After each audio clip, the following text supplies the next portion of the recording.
ओम नमो भगवते वासुदेवाय. ओम नमो भगवते वासुदेवाय. कृष्णं नारायणं वन्दे. कृष्णं वन्दे व्रजप्रियं. कृष्णं द्वैपायनं वन्दे. कृष्णं वन्दे प्रतासुतम्. अथ तृतीय अध्यायः. भक्तीच्या कष्टाची निवृत्ती.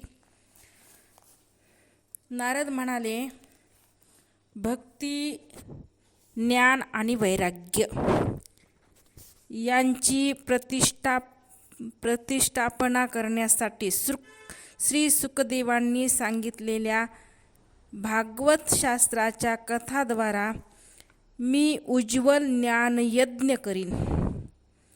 हा यज्ञ कोठे केला पाहिजे ते ठिकाण आपण मला सांगा. आपण वेद जाणणारे आहात, तेव्हा शुकांनी सांगितलेल्या शास्त्राचा महिमा आपण मला सांगा. श्रीमद भागवताची कथा किती दिवसात सांगितली पाहिजे व ती कथन करण्याचा विधीही आपण मला सांगा. असं नारदांनी सनकादिकांना विचारल्याच्या नंतर सनकादिक म्हणाले, नारद मुनी, आपण मोठे विनम्र आणि विवेकी आहात. आम्ही आपणास सविस्तर सांगतो, ऐका. हरिद्वार जवळ आनंद नावाचा एक घाट आहे. तेथे अनेक ऋषी वास्तव्य करून आहेत. तसेच देवता आणि सिद्ध पुरुषही त्या स्थानाचा लाभ घेतात. नाना प्रकारचे वृक्ष आणि विली यांनी व्याप्त असे ते ठिकाण असून तिथे कोमल रसशील वाळू पसरलेली आहे. हा घाट एकांतात असून अत्यंत रमणीय आहे. तेथे नेहमी सोनेरी कमळाचा सुगंध दरवळत असतो. त्याच्याजवळ राहणारे परस्पर वैरभान असणारे प्राणीही एकमेकाशी वैर करीत नाहीत. आपण त्या ठिकाणी ज्ञानयज्ञ करावा. तेथे विशेष काही प्रयत्न न करताही कथेमध्ये अपूर्व रस उदित होईल.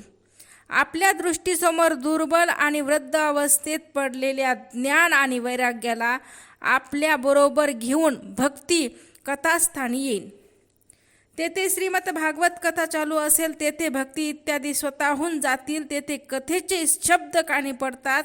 ह्या तिघांना तारुण्य प्राप्त होईल, असं सनकादिक नारद मुनींना सांगत आहेत. त्यावर सूत महाराज म्हणतात, असे म्हणून सनकादिकही नारदाबरोबर श्रीमद भागवत कथा अमृत ऐकण्यासाठी तेथून ताबडतोब गंगा तटासी गेलेले आहेत. ज्यावेळी हे सर्वजण गंगा तटासी गेले, त्यावेळी भूलोक, देवलोक आणि ब्रह्मलोक अशा सगळीकडे धांदल उडाली. भागवत कथा अमृतपानासाठी जे रसिक विष्णू भक्त होते ते सर्व धावत धावत आधी आले. भूग, वशिष्ठ, चवन, गौतम, मेधातिथी, देवल, देवराथ, पशुराथ, विश्वामित्र, शाकल, मार्कंडेय, दत्तात्रेय, पिपालयान, योगेश्वर, व्यास आणि पराश, छायासुख, जाजली आणि जोहू असे अनेक प्रमुख मुनिगण आपले पुत्र, शिष्य आणि पत्नी समवेत प्रेमभावाने येथे आले. यांच्याखेरीज वेद, उपनिषदे, मंत्र, तंत्र, 17 पुराणे आणि 6 शास्त्रे येथे मूर्त रूप धारण करून आले. गंगा आदी नद्या, पुष्कर आदी सरोवरे, सर्व तीर्थक्षेत्रे, सर्व दिशा, दंडका अरण्य आदी अरण्य, हिमालय आदी पर्वत, देव, गंधर्व, दानव सर्वजण कथा ऐकण्यासाठी आले. स्वतःस श्रेष्ठ समजणारे जे आपणहून सगळेच आले. त्यांची महर्षी भृगूंनी समजून घालून त्यांना आणले. त्यावेळी श्रीकृष्ण भक्त सनकादिक नारदांनी दिलेल्या उच्च आसनावर कथाकार म्हणून कथा ऐकण्यासाठी बसले. त्यावेळी सर्व श्रोत्यांनी त्यांना नमस्कार केला. श्रोत्यामध्ये वैष्णव, विरक्त, संन्यासी, ब्रह्मचारी पुढे येऊन बसले. नारद मुनी त्या सर्वांच्या पुढे बसले. एका बाजूला ऋषीगण, एकीकडे देवता, एकीकडे वेद उपनिषदे, एकीकडे तीर्थक्षेत्रे बसली आणि दुसऱ्या बाजूला स्त्रिया बसल्या. त्यावेळी सगळीकडे जय जयकार, नमस्कार आणि शंखाचे आवाज होऊ लागले. तसेच बुक्का, गुलाल, फुले इत्यादीही उधळण होऊ लागली. काही प्रमुख देव तर विमानात बसून सभेत बसलेल्या सर्व लोकांवर कल्पवृक्षाच्या फुलाची उधळण करू लागले. सूत म्हणाले, अशा प्रकारे जेव्हा सर्वजण एकाग्र चित्त झाले तेव्हा सनकादिक ऋषी मुनिवर नारदांना श्रीमद भागवताचे महात्म्य स्पष्ट करून सांगू लागले. सनकादिक म्हणाले, आता मी आपल्याला या सुखशास्त्राचा म्हणजे भागवत शास्त्राचा महिमा सांगतो. यांच्या केवळ श्रवणाने मुक्ती हाती लागते. श्रीमद भागवताच्या कथेचे नित्य सेवन करावे. या कथेच्या श्रवणाने श्रीहरी हृदयात विराजमान होतात.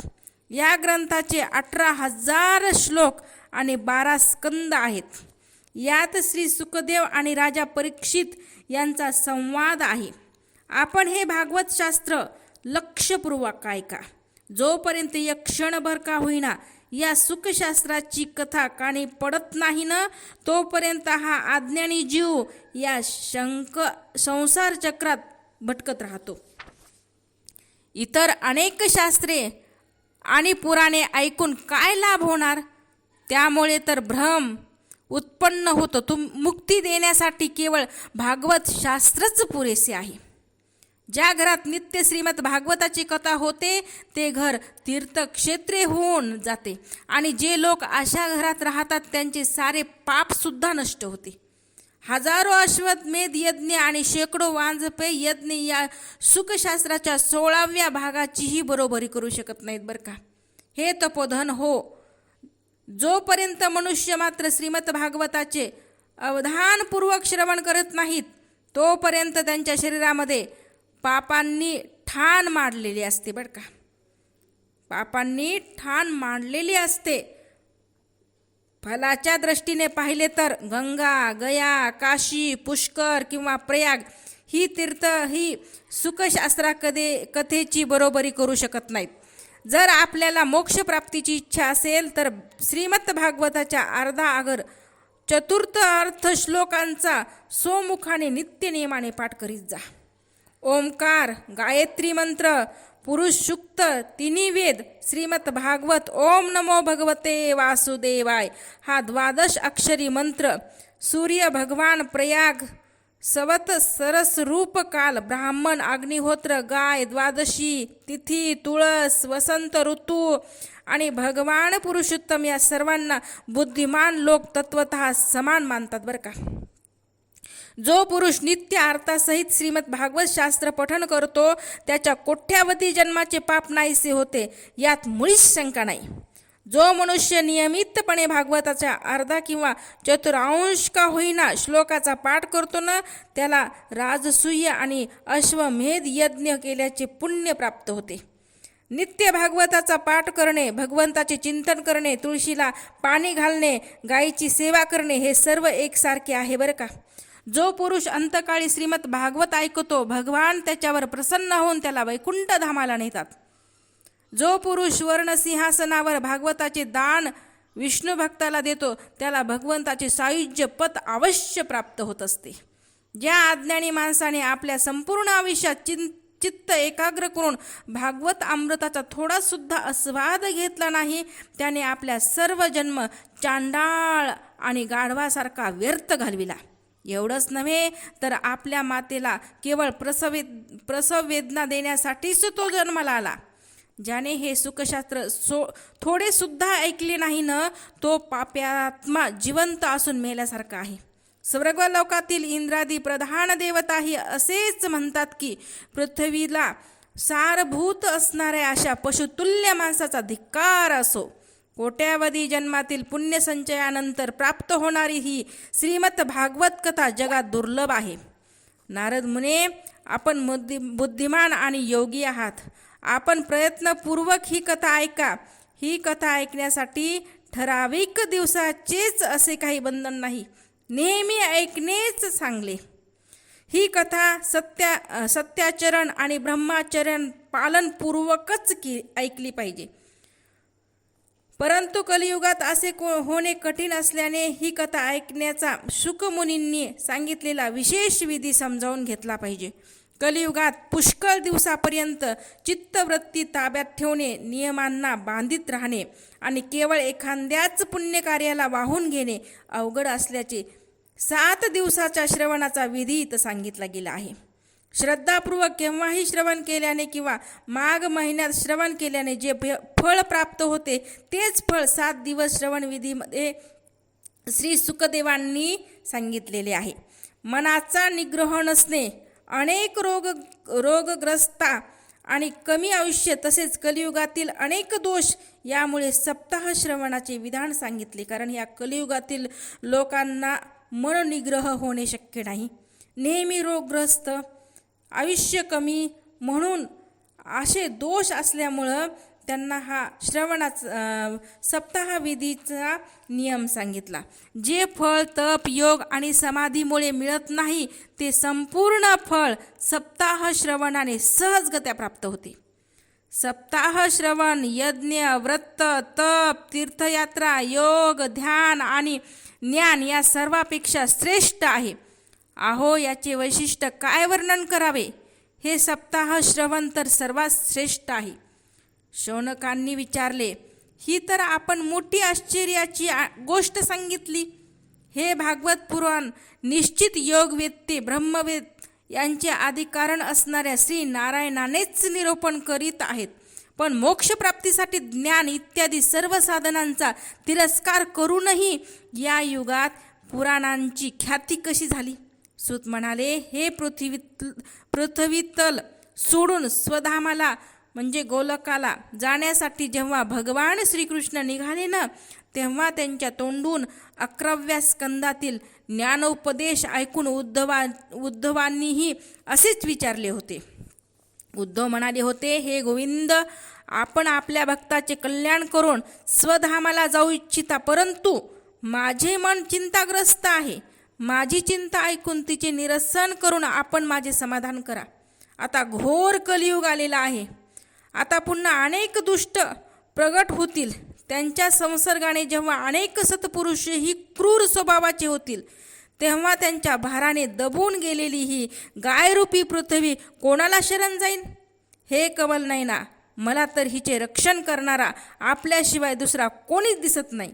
म्हणून हे भक्तवत्सला, साधू पुरुषावर कृपा करा आणि येथून जाऊ नका. भगवान आणि आपण निराकार आणि चिन्मय असूनही भक्तासाठी हे सगुण रूप आपण धारण करा. हे सगुण रूप आपण धारण केले आहे. मग आपला वियोग झाल्यावर हे भक्तजन पृथ्वीवर कसे राहू शकतील. निर्गुणाची उपासना करण्यात तर फार कष्ट आहेत. यासाठी आपण दुसरा काहीतरी विचार करा. प्रभास क्षेत्रामध्ये उद्धवाचे हे वचन ऐकून भगवंत विचार करू लागले, भक्ताच्या आधारासाठी आपल्याला काय करता येईल बरं.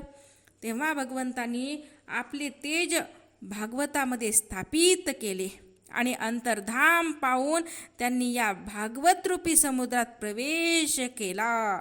म्हणून ही भागवताची प्रत्यक्ष वाङ्मय मूर्ती आहे. भगवंताची आराधना, श्रवण, पठण किंवा दर्शनसुद्धा मनुष्याची पापे नष्ट करत असतात.